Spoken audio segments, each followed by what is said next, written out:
오늘은 예수님에게서 나오는 풍성한 언어라는 제목으로 하나님 말씀을 전하도록 하겠습니다. 여러분, 언어는요, 이 말은 그 사람의 속에서 나오는 것입니다. 그 사람의 이 마음, 어떤 생각, 존재, 거기에서부터 이 언어가 나오게 되는 것이죠. 인간은 왜 이 근심의 언어, 걱정의 언어, 이 부정적인 언어를 사용을 할까요? 우리가 그렇게 하지 말아야지라고 그렇게 결심을 하지만 우리도 모르는 사이에 이러한 부정의 언어, 근심, 걱정의 언어를 말을 합니다. 여러분, 성경에서는요, 이 죄를 하나님과의 관계 단절로 말하고 있습니다. 하나님과의 관계가 단절된 채로 이제 죽음을 맞이해야 하는 존재가 되자, 죽음을 두려워하는 존재가 되자, 그 죽음을 두려워하는 존재이기 때문에 거기서 이 불안의 언어, 근심의 언어, 걱정의 언어, 죽음의 언어를 말하게 되는 것입니다. 사도행전 2장에 보면요, 이 성령님께서 이제 내려오심으로, 그 공동체에 임하심으로 교회가 시작이 됩니다. 교회의 시작은요, 성령님께서 임하심으로 시작되었는데 그 어떠한 성령님께서 임하셨다는 그 증거가 뭐냐?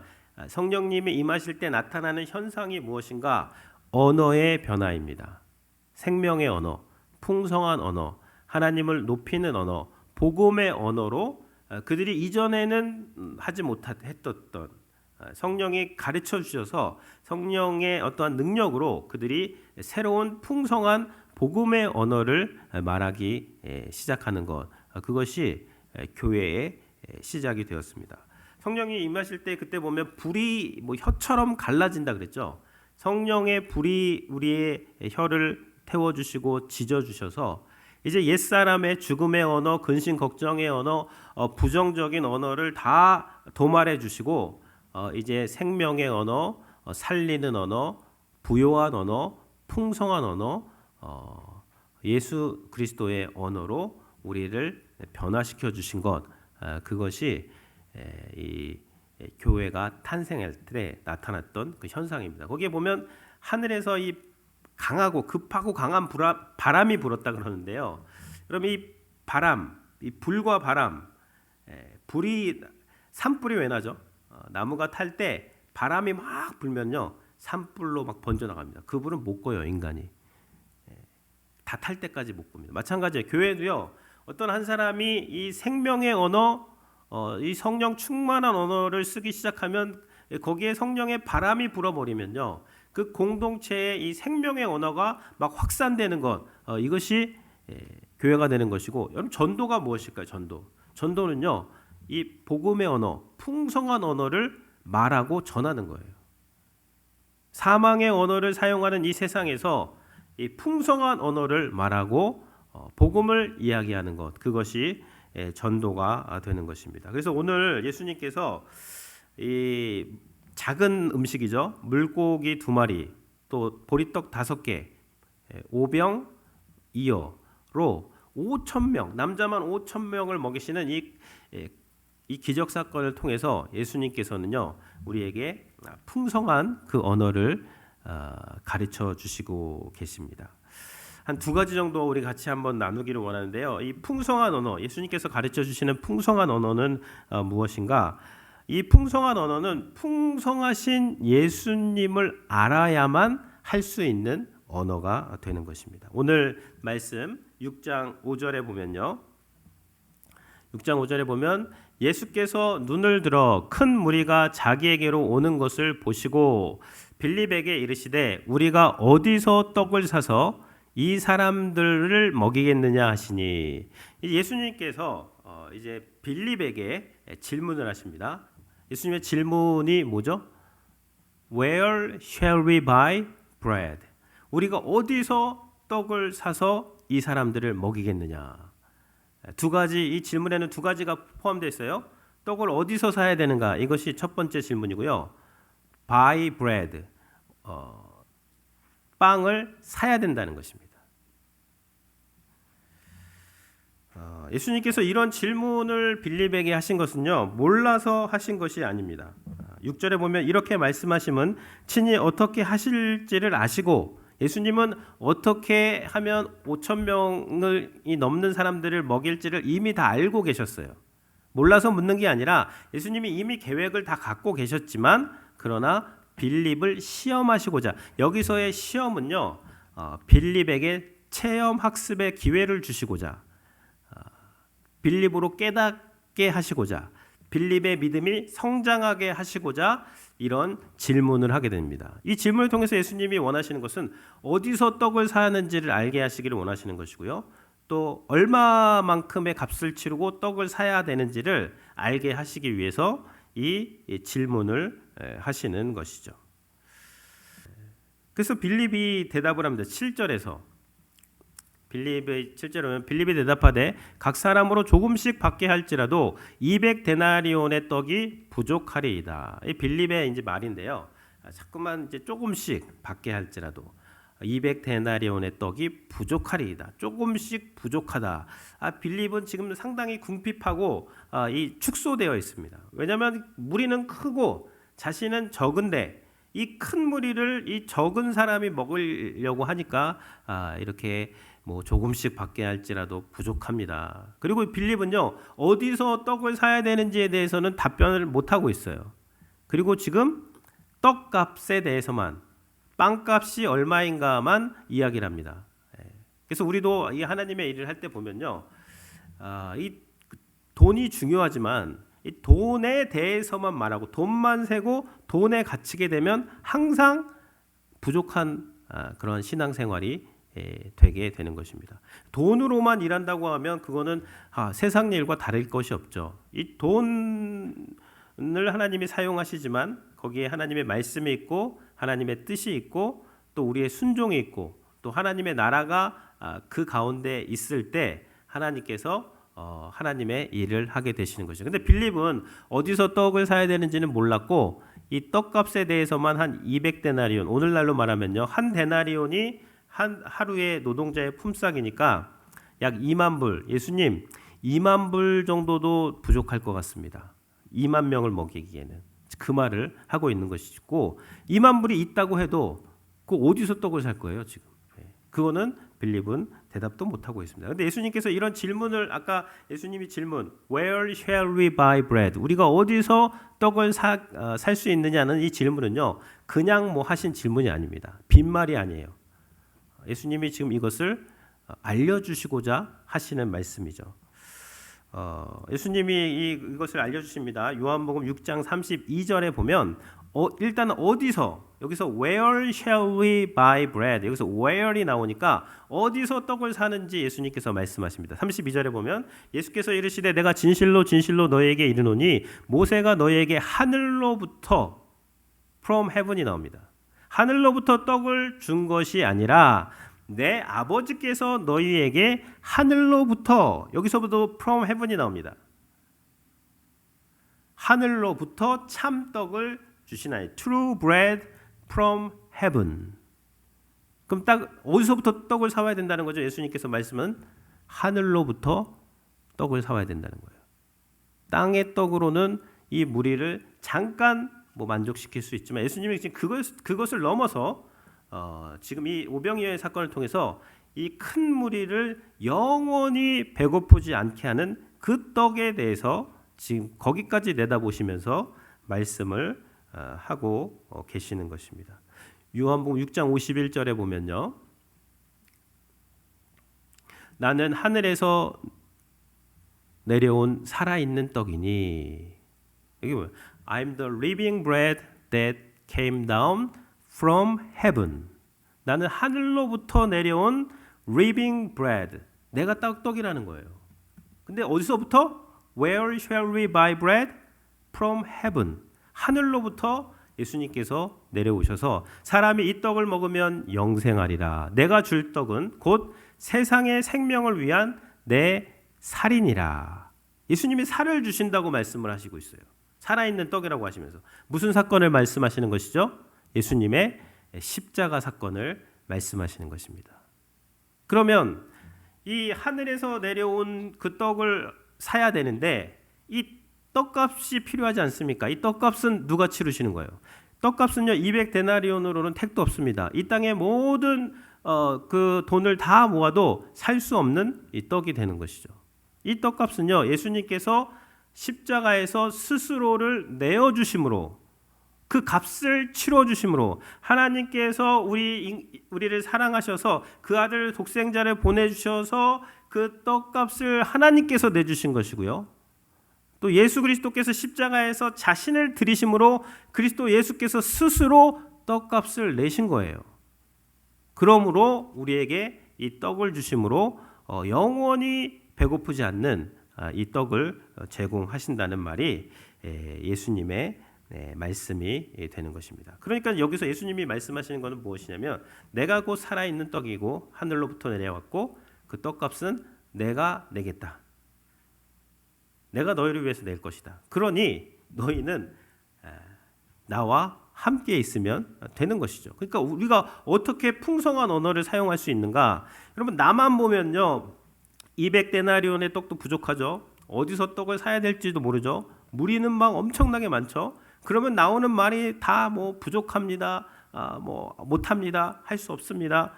이런 현실적인 말만 하게 됩니다. 그러나 예수님이 누구신 줄 알게 되면 예수님이 하늘에서 내려오신 분이고 우리를 위해서 그 떡값을 내어주시는 예수님인 것을 알게 되면 우리가 예수님을 알게 되면 예수님의 그 풍성한 복음 우리를 위해서 죄를 용서하시고자 십자가에서 죽으신 그 그리스도를 말하게 되고 또 우리에게 영원히 목마르지 않는 영원히 배고프지 않는 그 음식과 음료를 주시는 그 예수님을 우리가 전할 수 있게 되는 것입니다. 두 번째는요, 풍성한 언어를 우리가 말하기 위해서는 누구를 알아야 된다? 풍성하신 예수님을 알아야 된다는 거예요. 두 번째는요, 풍성한 언어는 예수님께 받은 것을 나눌 때에 우리가 풍성한 언어를 사용할 수 있다는 것입니다. 이제 빈들이라 그랬어요. 광야 지역입니다. 날이 지금 어둑어둑 저물어가고 있습니다.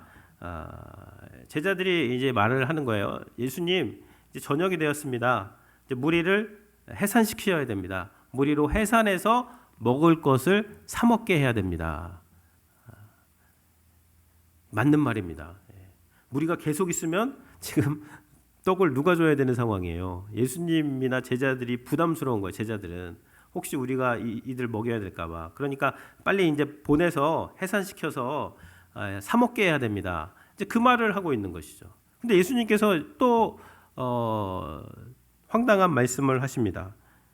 마태복음 14장 16절에 보면 이게 이제 마태, 마가, 누가의 이 말이 가장 먼저 나옵니다. 예수께서 이르시되 갈 것 없다. 무리를 보낼 것 없다. 너희가 먹을 것을 주라. 예수님은요 제자들 보러 너희가 먹을 것을 주라 이런 또 황당한 말씀을 하시는 것이죠. 그리고 인간적인 측면에서 제자들의 측면에서 보면은 예수님이 무슨 지금 뭐 장난치시나 우리가 어떻게 이 2만 명의 무리를 먹인다고 저런 말씀을 하시는가. 이게 제자들이 예수님의 이 풍성한 언어를 다 이해할 수가 없는 거예요. 예수님의 이 언어는 뭐예요? 내가 떡이고 내가 떡값을 다 내는 것이고 내가 곧 떡이니까 내가 너희들을 통해서 큰 무리를 먹이겠다라는 그 풍성하신 말씀입니다. 예수님은요 무에서 유를 창조하시는 분이시기 때문에 제자들 없어도 돼요. 제자들 없이도 5천 명, 2만 명 다 먹이실 수 있습니다. 근데 예수님의 언어는 얼마나 풍성한가? 제자들을 초청하셔서 너희가 먹을 것을 주라는 것은 내가 너희에게 먹을 것을 줄 테니 너희는 나에게 받은 그 빵을 무리들과 나누어라라는 그 말씀이 되는 것입니다. 마태복음 14장 19절 말씀을 보면요.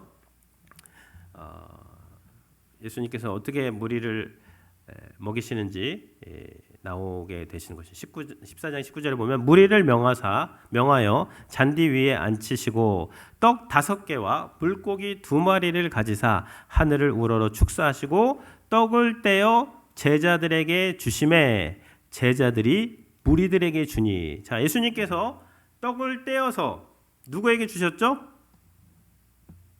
자, 누구에게 주셨죠? 제자들에게 주셨잖아요. 첫 번째. 무리가 아닙니다. 무리는 제자들이 무리에게 준 거예요. 예수님은 떡을 떼어서 제자들에게 주셨고 제자들이 그 떡을 예수님께 받은 떡을 무리들에게 나누어서 이 큰 무리를 먹이게 되는 것입니다. 그러니까 어떻게 그럼 우리가 이거 풍성한 언어를 사용할 수 있는가? 먼저 예수님께 그 언어를 받아야 돼요.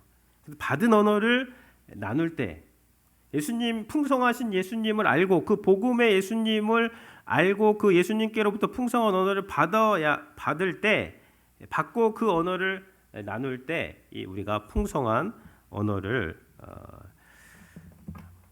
사용할 수가 있는 것이죠. 그러니까 이 답은 뭐냐면요.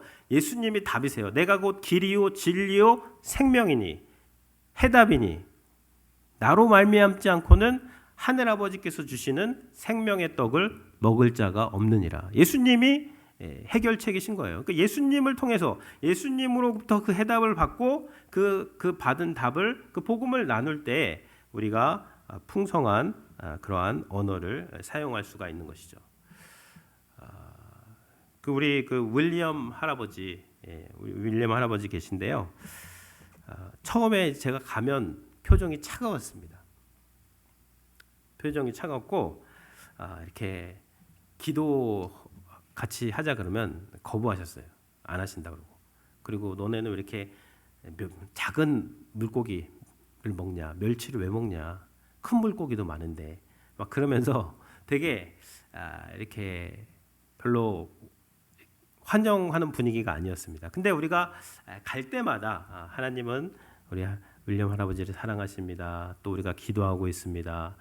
그러면서 항상 하나님께 받은 예수 그리스도의 풍성한 그 사랑과 복음을 이야기해 줬어요. 뭐 듣든지 아니 듣든지 계속 이야기해 주니까 이분이 조금씩 마음이 열리시더라고요. 그러니까 기도하면은 같이 기도해 달라 그러고 또 그 가슴 위에 손을 얹고 같이 기도해 드리고 막 육신이 연약하면서 마음이 열리신 것 같아요. 그래서 같이 기도해 드리고 우리 학생들하고 같이 기타를 가지고 와서 같이 찬양을 같이 부르고 같이 축복해 주면은 너무너무나 좋아하셨습니다. 그리고 제가 복음을 전했어요. 항상 복음을 전하면 그 윌리엄 우리 성도님이시죠. 내가 예수님을 이제 믿는다고 나도 예수님이 나를 위해서 돌아가신 것을 안다고 그렇게 믿음을 고백하는 것을 그런 것을 이제 보았습니다. 그렇게 하시고 이제 이분이 형제가 없으시고 자녀분도 없으십니다. 그래서 이제 돌아가시기 전에 뭐 하나님의 성령께서 감동하셨겠죠. 집 명의를 자신의 명의와 교회 명의, 공동 명의로 변경을 하셨어요. 그리고 돌아가시면서 그 풍성한 언어를 받게 되고 그 풍성한 언어를 받게 되면요 언젠가는 깨닫게 됩니다. 내가 예수님께서 내가 가면 성령님께서 오는데 성령님이 오시면 하는 일이 뭐예요? 그가 생각나게 하시며 가르쳐 주신다, 깨닫게 하신다. 근데 뭘 생각나게 하시는 거예요?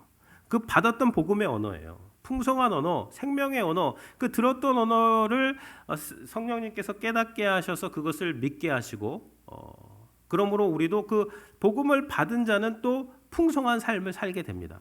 그래서 그분이 우리 윌리엄 성도님이 이제 풍성한 복음을 받고 또 영접을 하고 또 마지막 임종을 맞이하시면서 또 풍성한 나눔, 집을 또 교회에 헌물을 하시고 그렇게 이제 하나님의 품으로 가시게 된 것이죠.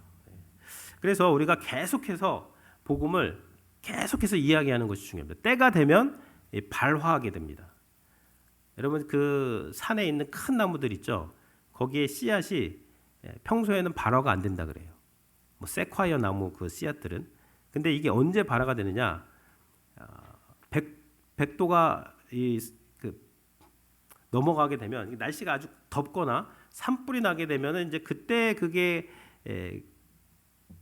발화가 되면서 새로운 생명이 거기서 나온다고 하더라고요. 그래서 복음을 일단 뿌려 놓으면 이게 언제 성령님이 깨닫게 하실 때 불같은 시험이 올 때 그 복음이 생각나고 기억나고 또 그 복음이 영향을 미치기 때문에 우리가 계속해서 하나님께 들은 그 풍성한 복음을 계속해서 말해야 돼요. 말해야 됩니다. 그럼 언젠가는 그것이 발화하게 되어 있고 그 능력을 우리가 또 같이 보게 되는 것이죠.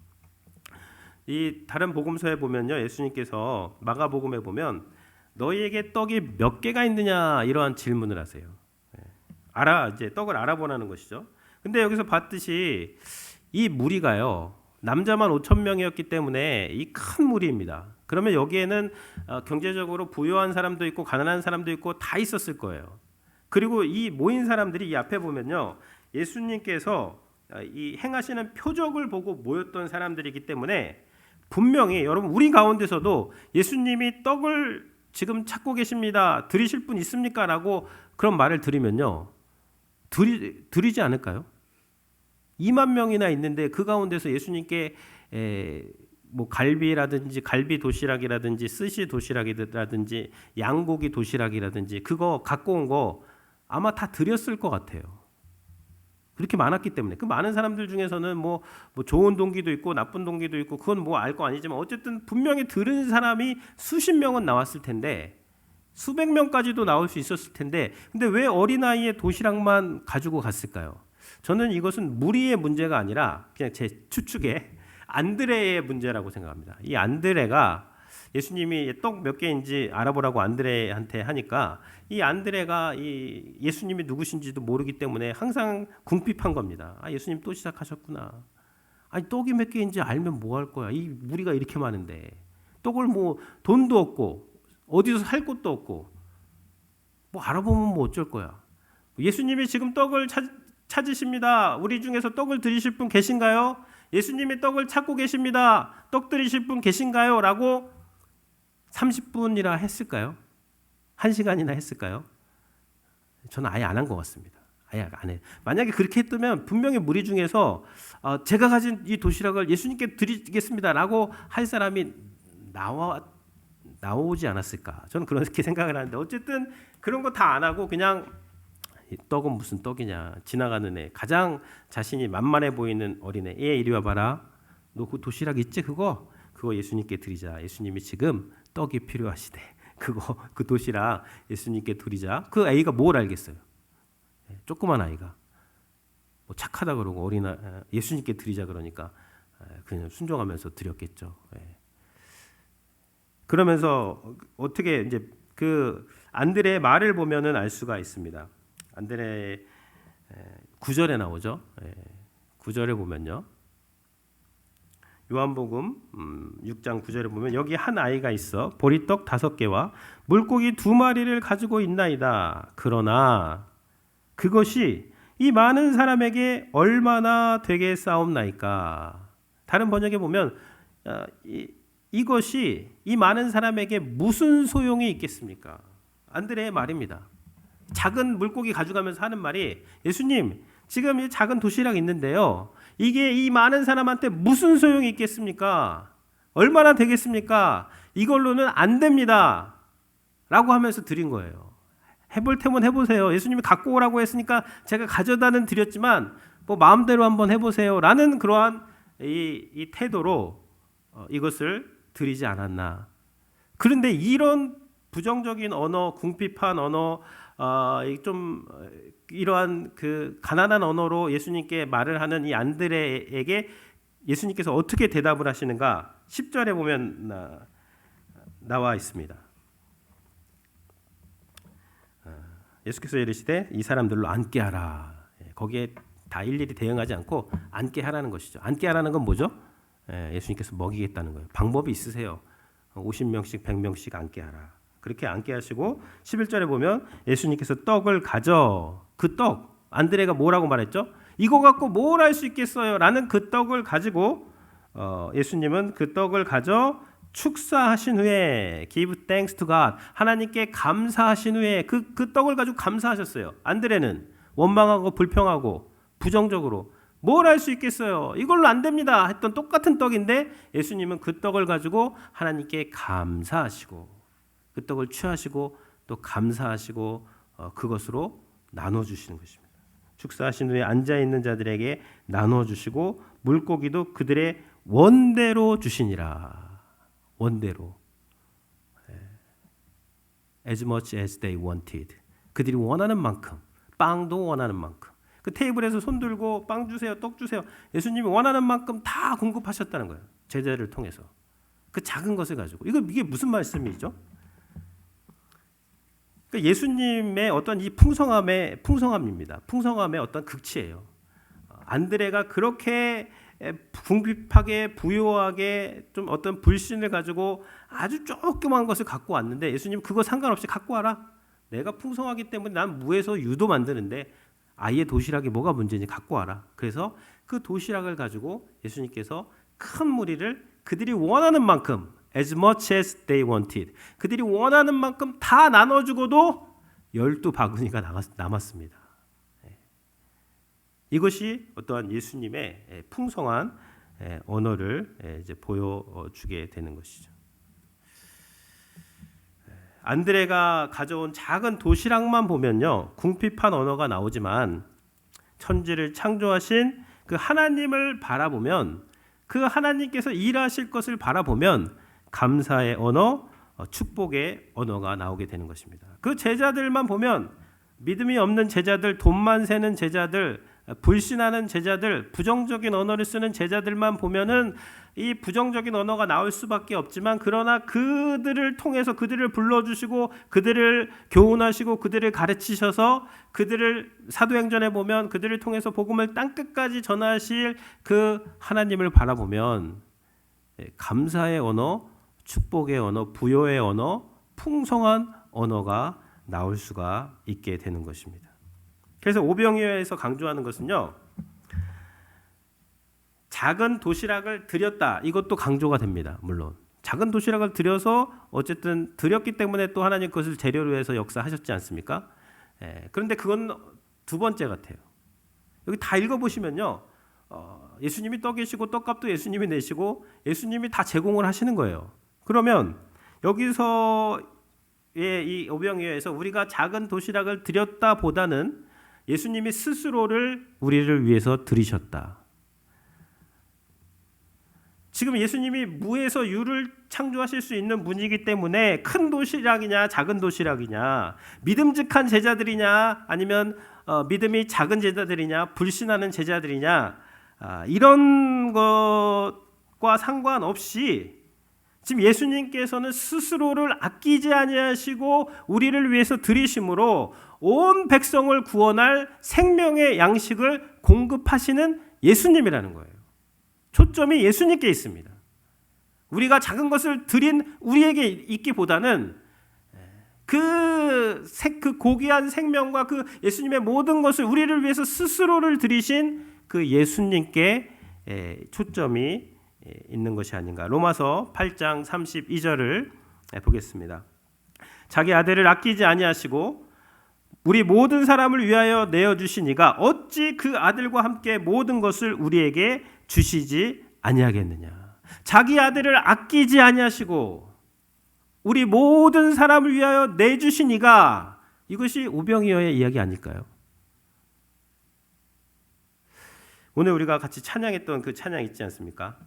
날이 저물어 갈 때 빈들에서 거둘 때, 거기 후렴에 보면요, 주가 일하시네, 주가 일하시네, 주께 아끼지 않는 자에게. 저는 이 찬양을 부르면서요, 이 후렴 부분을 부를 때마다 뭔가 좀 아쉽다. 주께 아끼지 않는 자를 통해서 하나님이 일하시는 것도 맞는데 2절이 필요하지 않을까. 주가 일하시네, 주가 일하시네, 주가 아끼지 아니하시니. 이 차이를 아시겠어요?